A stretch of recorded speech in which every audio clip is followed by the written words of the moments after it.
एक व्यक्ति था, जीवन में कभी दान नहीं करता था, और गांव वालों ने, उसके आसपास रहने वालों ने, लोगों ने व्यंग्य में ही उस व्यक्ति का नाम रख दिया दानचंद्र। ध्यान से सुनिएगा, उस व्यक्ति का नाम रखा गया दानचंद्र, जो कभी जीवन में दान नहीं करता था। अगर कहीं भागवत कथा हो जाए, मंदिर में जाए, तो उसको दान देने से बड़ा डर लगता था, और सब लोग उसके ऊपर हंसी करते थे, ये कभी दान नहीं करता, ये इतना कंजूस है, इतना लोभी है, सब कोई बोलते थे, लेकिन उसको दानचंद्र कह करके पुकारते थे, बुलाते थे। और एक बार उनके गांव में एक बहुत बड़े संत महापुरुष पधारे। संत भगवान ने कहा कि बेटा, एक बार अपने जीवन में कम से कम एक बार दान कर लो, ताकि तुम्हारा जीवन सुधर जाए, एक बार दान कर दो। लेकिन दानचंद्र कहता है, नहीं, मैं कभी दान नहीं करूंगा, मेरे पास जो धन है वो भी बर्बाद हो जाएगा, इसलिए मैं दान नहीं करूंगा। था इतना कंजूस, अपने लिए भी कभी खर्चा नहीं करता था, ना अपने परिवार के लिए खर्चा करता था। और ऐसे पति, ऐसे पिता को देख करके उसके परिवार वाले बड़े दुखी थे। तो एक बार पत्नी ने कहा कि हे पतिदेव, हर व्यक्ति दान करते हैं, पुण्य करते हैं, सत्कर्म करते हैं, लेकिन आप तो कभी कुछ नहीं करते, इसलिए पास में ही गंगा जी है, आप कुछ मत करो, जाकर के अपने जीवन में कम से कम एक बार गंगा में स्नान कर लो, कम से कम इतना तो पुण्य कमाओ। अब दानचंद्र कहता है, ठीक है, पास में गंगा जी है, तो तुम्हारी इस बात को मान करके मैं गंगा स्नान करके आता हूँ। अब दानचंद्र जैसे गए स्नान करने के लिए, अब उसने सोचा कि अगर मैं किसी गाड़ी से जाऊं, किसी साधन से जाऊं, तो धन खर्चा होगा। तो दानचंद्र पैदल ही चला गया, 10-12 किलोमीटर दूर था, पैदल चलते हुए गया, बेचारा थका हुआ था।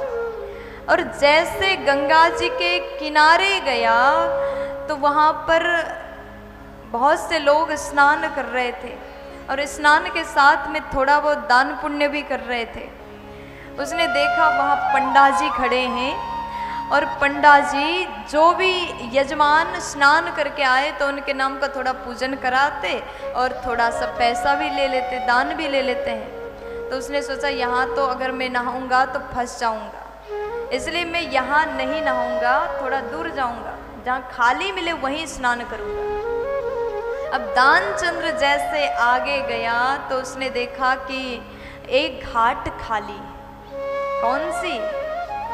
जो मुर्दा घाट होता है ना, शमशान घाट, वो घाट खाली था। उसने सोचा, यहाँ नहाऊंगा तो यहाँ कोई पंडा नहीं मिलेगा, कोई दान करने को नहीं कहेगा। वहीं चला गया, नहाने लगा। गंगा जी में बड़े अच्छे से स्नान करता है, खूब डुबकी लगाया, खूब अच्छे से नहाया।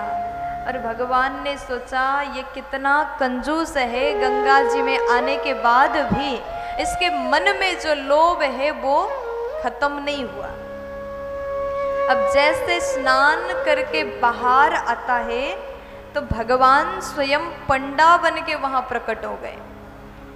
जैसे स्नान करके आया, भगवान बोले, यजमान की जय हो। अब दानचंद्र जैसे देखता है, उसको बड़ा दुख हुआ।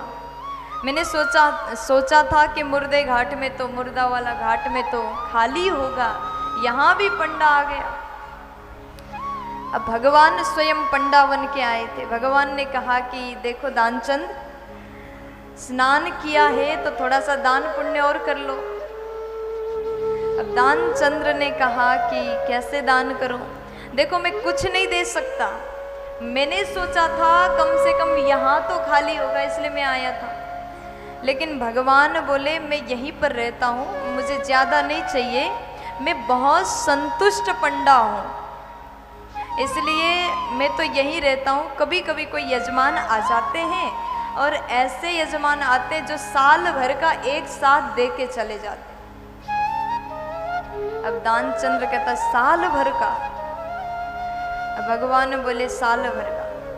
दानचंद्र बोला, मैं तो नहीं दे पाऊंगा, मुझसे इच्छा मत करना, यहाँ से चले जाओ, मैं भी चला जाऊंगा। भगवान बोले कम से कम 6 महीने के दे दो। अब दानचंद्र बोला कि ये भी संभव नहीं होगा। भगवान बोले 3 महीने। दानचंद्र बोला नहीं दूंगा। भगवान बोले 1 महीने का तो दे दो, लेकिन दानचंद्र कहता वो भी संभव नहीं होगा। अब उसके बाद भगवान ने कहा बताओ क्या दोगे। अब ये दानचंद्र सोचता है मैं देना तो नहीं चाहता, मैं अपने मन से कुछ बोल देता हूँ और ये मेरा पीछा छोड़ देगा। अब दानचंद्र कहता है मैं तुम्हें एक धेला दूंगा। धेला जानते हैं? पहले पहले के जमाने में धेला बोला करते थे, एक धेला ऐसा बोलते थे। अब भगवान को बोल दिया दानचंद्र ने मैं एक धेला आपको दे दूंगा। भगवान बोले दे दो। दानचंद्र कहता दे दिया, उधार है। प्यार से बोलो। कहता है उधार, एक धेला उधार है। अब दानचंद्र कहता है घर में आकर के ले जाना, अभी मुझे जाने दो। अब नहा करके वो जैसे घर की ओर चला गया। दानचंद्र ने विचार किया कि यहाँ तो कोई भी नहीं आएगा, इतना दूर 10 किलोमीटर दूर कौन आएगा एक धेला लेने के लिए। लेकिन जैसे घर पहुंचा भोजन करके सो गया। अब जैसे दानचंद्र की पत्नी बाहर गई, पत्नी बाहर गई है तो वही पंडा घर में आ गए। वो तो भगवान है, कुछ भी लीला कर सकते हैं। जैसे पंडा बाहर दिखे तो पत्नी ने कहा आप कौन हैं, कहाँ से आए। तब ये दानचंद्र की पत्नी ने पूछा। भगवान बोले कि आपके पति गंगा जी में स्नान करने गए थे और आपके पति ने कहा है कि एक धेला उधार है और मैं वही लेने के लिए आपके घर आई। पत्नी अंदर गई, बहुत खुश हो गई। कम से कम मेरे पति ने एक बार तो कुछ देने के लिए संकल्प करके आए। जैसे अंदर चली गई, पति दानचंद्र को कहती है स्वामी आपने किसी पंडा को संकल्प करके आए थे क्या, एक धेला देने की वचन दे के आए थे। अब दानचंद्र को लगा अरे वो पंडा यहाँ तक कैसे आ गया, यहाँ तक कैसे आ गया, सोचने लगा। अब पत्नी से कहता है जाओ जाकर के कह दो कि दानचंद्र इस समय सो रहे हैं। पत्नी गई, पंडा जी से कहा दानचंद्र हमारे पति तो सो रहे हैं, बाद में आ जाइएगा। तो भगवान बोले अगर मेरे यजमान सो रहे हैं तो इंतजार करता हूँ, जब तक वो जगेंगे नहीं मैं यहीं पर हूँ, आप उनको जगा करके ले आइएगा। अब पत्नी अंदर गई, पति से कहा कि आपके जो पंडा है वो बोल रहे हैं आप जब तक जगोगे नहीं इंतजार करेंगे। अब दानचंद्र ने विचार किया ये इतना जिद्दी पंडा है, एक तो घर तक आ गया, एक तो सोने का बहाना भी स्वीकार नहीं कर रहा है, अब क्या करें। पत्नी से बोला जाओ जाकर के कह दो मेरे पति बीमार हैं। अब दानचंद्र की पत्नी बाहर गई और जाकर के कहती है कि मेरे पतिदेव बीमार हैं। भगवान बोले अरे राम राम, मेरे यजमान बीमार हैं, तो ऐसे हालत में मैं कैसे छोड़ जाऊं, मैं इंतजार कर रहा हूं। बैठ गए। अब जैसे बैठ गए तो पत्नी दौड़ के अंदर गई, दानचंद्र से बोली कि वो तो बैठे हैं, बोल रहे हैं जब तक आप स्वस्थ ना हो जाओ तब तक यहीं पर बैठे। अब दानचंद्र अब सोचने लगा कितना जिद्दी पंडा है, अब कौन सी बहाना करें, कैसे वो भागे यहाँ से, कैसे भगा दे। तब दानचंद्र कहता है जाकर के कह दो कि दानचंद्र जो है मर गए।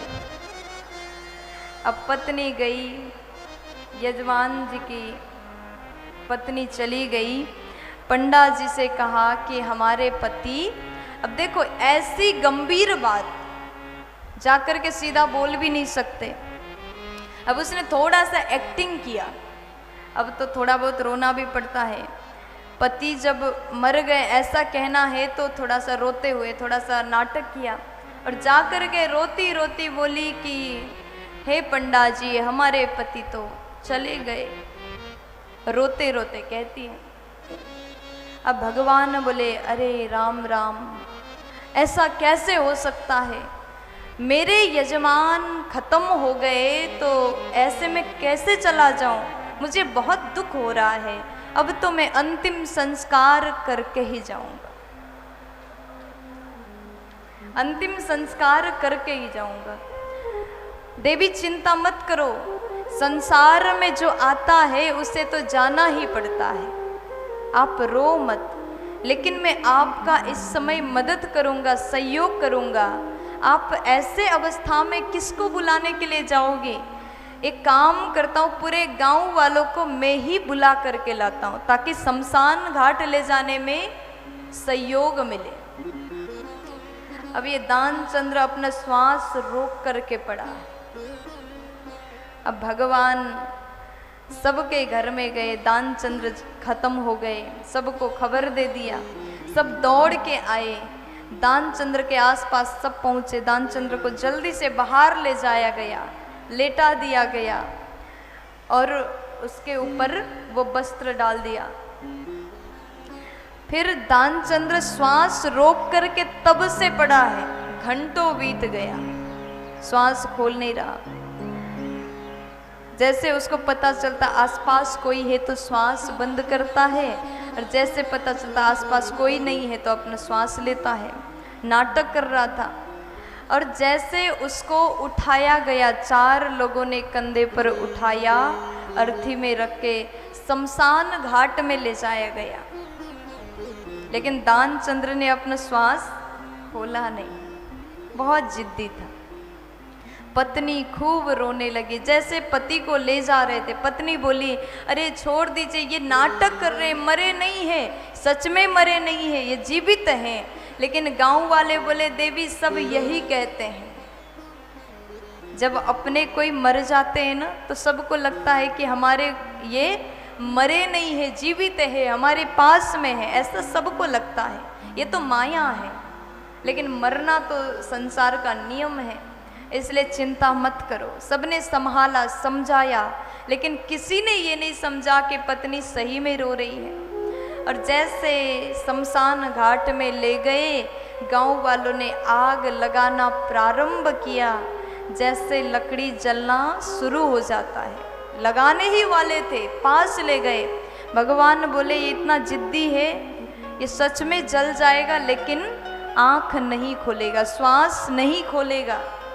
भगवान बोले, एक काम करता हूँ, गाँव वालों से बोले, मैं अपने यजमान के कान में मंत्र देना चाहता हूँ। गाँव वाले कहते, ठीक है, आप दे दीजिए, हम थोड़ा इधर बैठे हैं। तो भगवान पास में गए, कान में भगवान कहने लगे, आया हूँ बैकुंठ से, तुम हित नाता जोड़। भगवान बोले, आया हूँ बैकुंठ से, तुम हित नाता जोड़। दानचंद्र कहता है, सोचता है मैं मर गया, इसलिए बैकुंठ के भगवान मुझे लेने आ गए। इतना सोच लिया, जबकि वो जीवित है। उसने धीरे से आँख खोला। जैसे आँख खोला, सामने फिर वही पंडा। उसको बड़ा भय हुआ कि धेला लेने आया है। जल्दी से नयन बंद किया। भगवान ने कहा, आया हूँ बैकुंठ से, तुम हित नाता जोड़। लेकिन फिर भी इसने माना नहीं, आंख बंद किया, श्वास रोका। अब भगवान स्वयं हार गए। भगवान ने कहा, मैं कुछ नहीं मांगूंगा, मांग ले हूँ वरदान कछु, आप स्वयं वरदान मांगो, मैं नहीं मांगूंगा। तब दानचंद्र जल्दी से कहता है, धेला दीजो छोड़, आप बस यही वरदान दे दो, इतना कह दो कि एक धेला मुझे नहीं चाहिए, तब मैं जीवित होने के लिए तैयार हूं। प्यार से बोलो, जोर से बोल दीजिए ना, राधे राधे। और मस्ती में बोलो ना, राधे राधे। तो कुछ लोग ऐसे भी होते हैं, लेकिन सब कोई ऐसे नहीं होते। प्यार से कह दीजिए ना, दान धर्म के बारे में चर्चा आ रहा था। कथा में थोड़ा बहुत विनोद भी हो जाए तो श्रवण करने में और ज़्यादा आनंद आता है। दान धर्मान, मनुष्य का धर्म है दान करना।